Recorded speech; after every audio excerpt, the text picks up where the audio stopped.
नमस्कार। संस्कृत भाषा शिक्षण में आप सभी का हार्दिक स्वागत है। पूर्व पाठों में हमने त प्रत्ययांतों के बारे में जानकारी प्राप्त की। इस पाठ में हम उसका पुनः स्मरण करेंगे और प्रयोग श्रृंखला में आगे बढ़ेंगे। नमस्ते श्रीमन्। शुभं भूयात्। संस्कृत भाषा शिक्षणे भवतां सर्वेषां हार्दं स्वागतम्। पूर्वतन पाठे भिन्न भिन्न लकारेषु वयं कर्मणि भावे च प्रयोगान् ज्ञातवन्तः। इदानीं तेषां पुनस्मरणं कुर्मः। अत्र कानिचन वाक्यानि प्रदत्तानि सन्ति। तत्र कर्मपदम् एकवचनान्तम् अस्ति। भवद्भिः बहुवचने परिवर्तनं कृत्वा वक्तव्यम्। अस्तु वा? अस्तु। एकम् उदाहरणम् अहं वदामि। बालेन पाठः अपठ्यत। बालेन पाठाः अपठ्यन्त इति भवति। इदानीं भवन्तः वदन्तु। लेखकेन लेखः अलिख्यत। लेखकेन लेखाः अलिख्यन्त। शिक्षकेन छात्रः अपाठ्यत। शिक्षकेन छात्राः अपाठ्यन्त। कृषिकेन कार्यम् अक्रियत। कृषिकेन कार्याणि अक्रियन्त। वानरेण फलम् अखाद्यत। वानरेण फलानि अखाद्यन्त। अध्यापकेन विषयः अबोध्यत। अध्यापकेन विषयाः अबोध्यन्त। व्यवस्थापकेन व्यवस्था अकल्प्यत। व्यवस्थापकेन व्यवस्थाः अकल्प्यन्त। निदेशकेन अवसरः अदीयत। निदेशकेन अवसराः अदीयन्त। गिरीशेन जलम् अपीयत। गिरीशेन जलानि अपीयन्त। मालया शाटिका अध्रियत। मालया शाटिकाः अध्रियन्त। शिशुना क्षीरम् अपीयत। शिशुना क्षीराणि अपीयन्त। ऋषिणा तपः आचर्यत। ऋषिणा तपांसि आचर्यन्त। समीचीनम्। अत्र जलानि क्षीराणि इति रूपाणि शुद्धानि एव, किन्तु प्रयोगे विरलानि।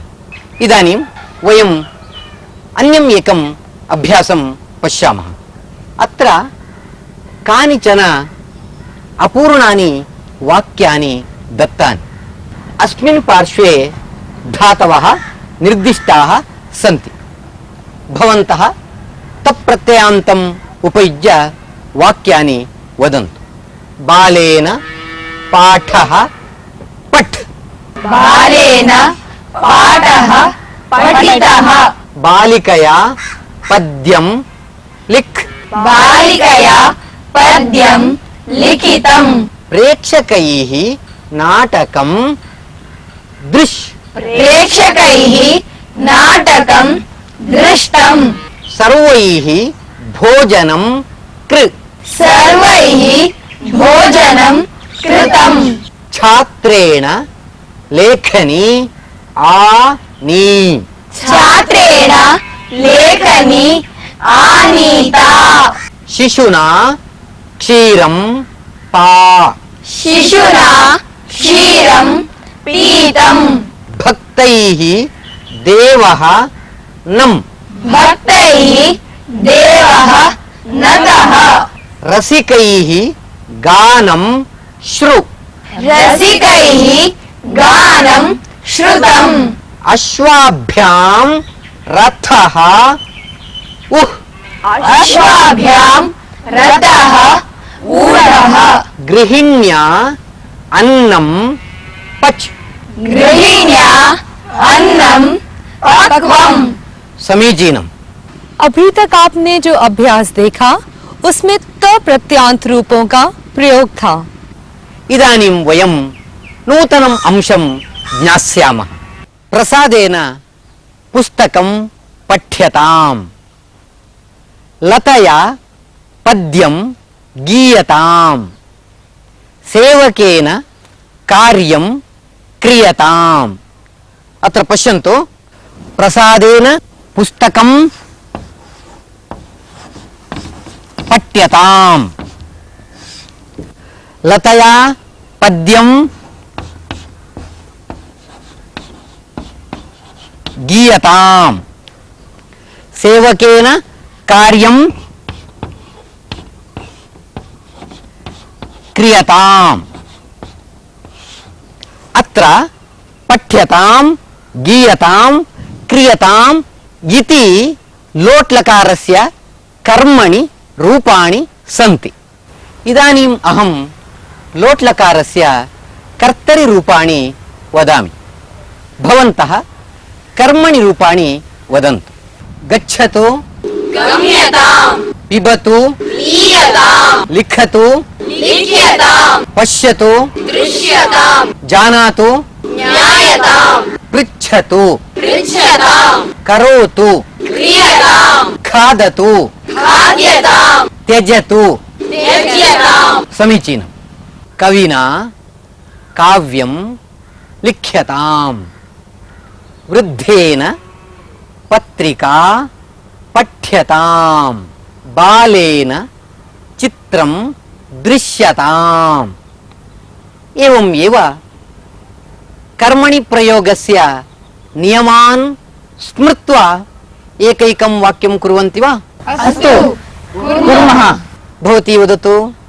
सख्या सत्यम् उच्यताम्, गोपालेन देवः नम्यताम्, राजना जनः पाल्यताम्, श्रद्धया हस्तकन्दुकः क्रीड्यताम्, भवता पाठः पाठ्यताम्, एतया फलं खाद्यताम्, धेन्वा तृणं खाद्यताम्, मात्रा आपणः गम्यताम्, त्वया पद्यं रच्यताम्, छात्रेण क्रीडाङ्गणे क्रीड्यताम्, तेन समाजसेवा क्रियताम्।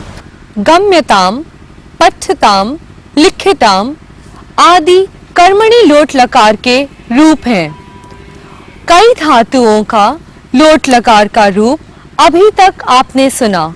इदानीं वयम् अन्यम् एकम् अभ्यासं पश्यामः। अत्र अपूर्णानि वाक्यानि सन्ति। अत्र धातवः सन्ति। एतेषां कर्मणि लोट्लकार रूपाणि प्रयुज्य वाक्यानि पूर्णानि कुर्वन्तु। यथा बालकेन चित्रं दृश्यताम् इति भवति। तथैव अन्यानि वाक्यानि कुर्वन्तु।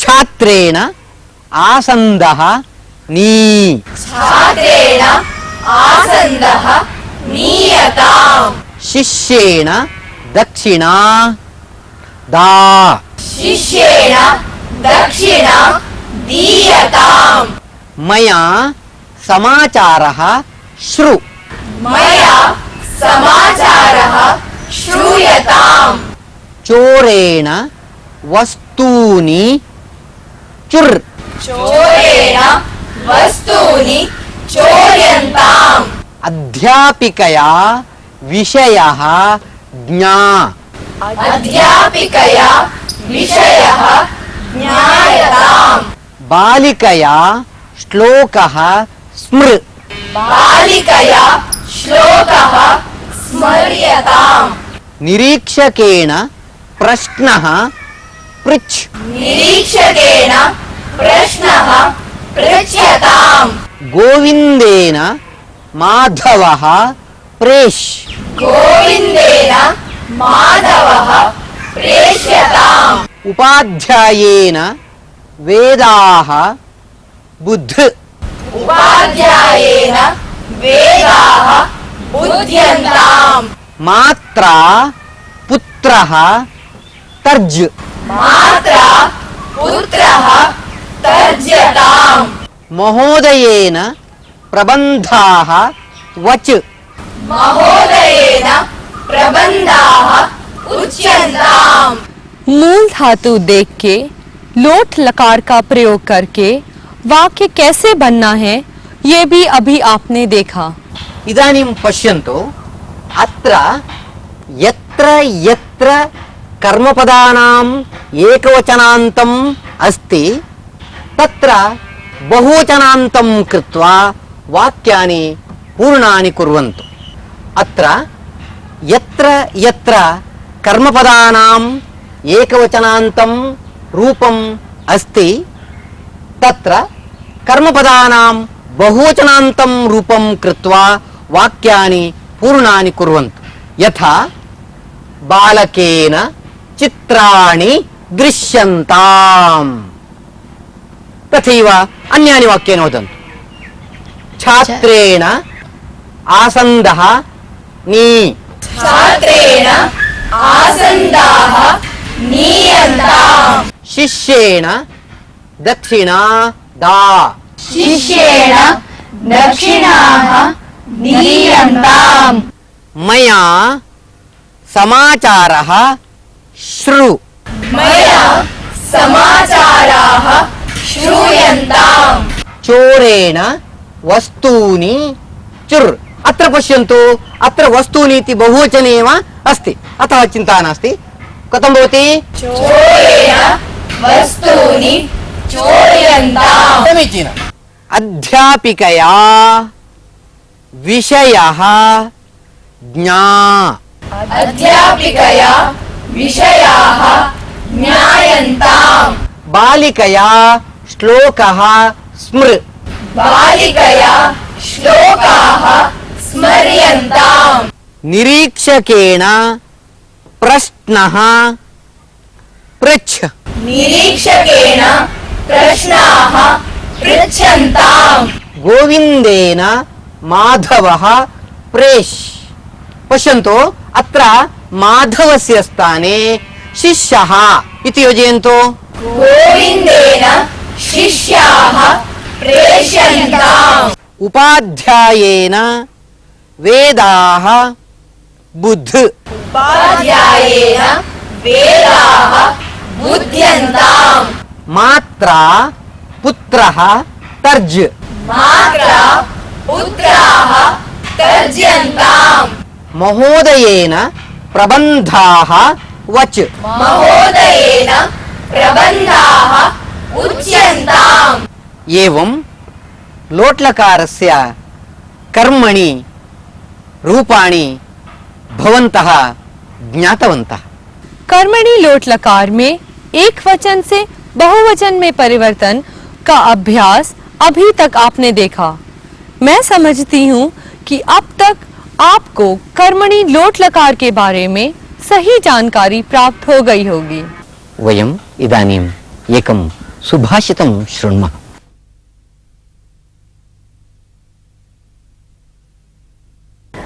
गौरवं प्राप्यते दानात् न तु वित्तस्य सञ्चयात्।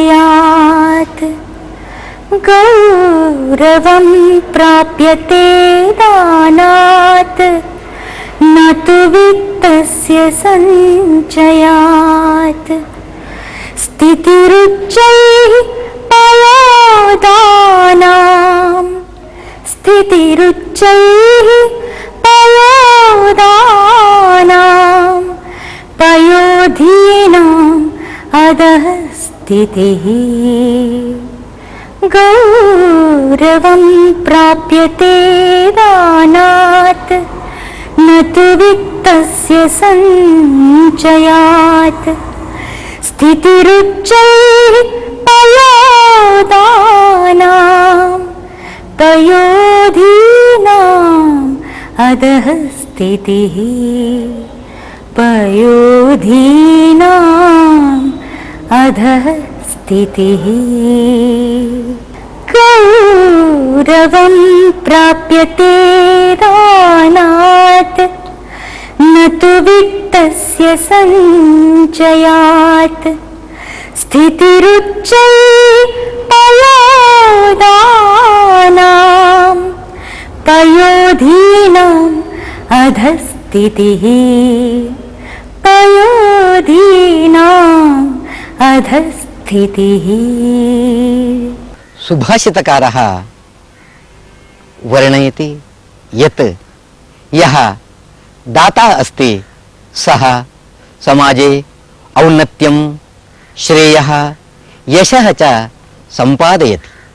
एषः विषयः सुभाषितकारैः एवं समर्थितः अस्ति।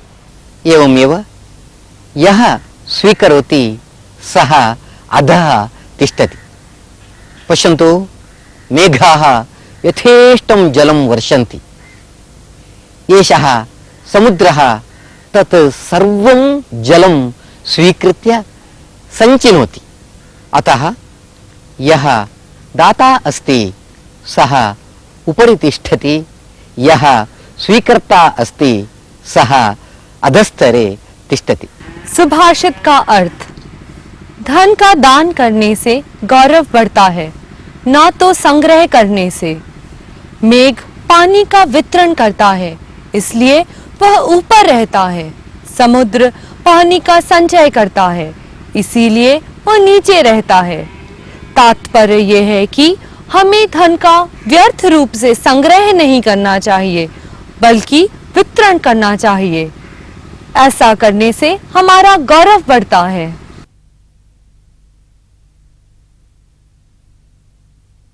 पूर्वं राष्ट्रकूटवंशे नृपतुङ्गः नाम राजा आसीत्। सः धर्मनिष्ठः न्यायनिष्ठः भूत्वा सर्वाः प्रजाः स्वपुत्रान् इव पालयति स्म। तस्य राज्ञः एकः पुत्रः आसीत्। तस्य नाम कृष्णः इति। सः समस्त दुर्गुणसम्पन्नः, अविवेकी, शीघ्रकोपी च आसीत्। सः सर्वदा पितरं निन्दति स्म, प्रजाः पीडयति स्म। अतः तस्य पिता बहु दुःखितः जातः। एवमेव कालः अतीतः, कृष्णः प्रौढः जातः, किन्तु तस्य मनसि दुर्गुणाः एव पूरिताः अभवन्। सः शत्रुपक्षं प्रविष्टवान्, शत्रुराजस्य पुत्रीं परिणीतवान्, शत्रुभिः वशीकृतः जातः। विपर्यासं पश्यन्तु, एकस्मिन् दिने सः स्वराज्यस्य उपरि एव आक्रमणं करोति। चक्रवर्ती नृपतुङ्गः स्वयं रणरङ्गं प्रविष्टवान्, यतः सः शूरः धीरश्च आसीत्। पुत्रेण कृष्णेन साकं युद्धमपि कृतवान्। युद्धे कृष्णः पराजितः, तस्य बन्धनमपि जातम्। न्यायालये विचारणा आरब्धा। पिता नृपतुङ्गः एव न्यायाधीशः, पुत्रः कृष्णः अपराधी। निर्णयः कथं भवेत् इति सर्वासां प्रजानां कुतूहलम्। कृष्णः सत्यम्, अहम् अपराधी इति स्व अपराधम् अङ्गीकरोति, पश्चात्तापं च प्रकटयति। न्यायपीठेन उद्घोषणा कृता। कृष्णः अक्षम्यम् अपराधं कृतवान्, तस्य मरणदण्डनम् एव वरम् इति। जनाः सर्वे मूकाः जाताः। एकः एव युवराजः अस्ति। यदि सः अपि मरणत्वं प्राप्नोति तर्हि अत्र अराजकता एव भवति। अतः राजपुत्रः जीवतु, राजपुत्रः जीवतु इति तेषां सर्वेषामपि इच्छा आसीत्। जनाः नृपतुङ्गं प्रार्थितवन्तः, जीवदानेन युवराजं रक्षतु इति। प्रजाजनानां सर्वेषाम् आग्रहानुसारेण राजा नृपतुङ्गः पुत्राय जीवदानेन अनुग्रहं कृतवान्। पुत्रञ्च उक्तवान्, एते जनाः एव भवते प्राणदानं कृतवन्तः। एतेषां प्रजाजनानां सेवा भवता अवश्यं कर्तव्या।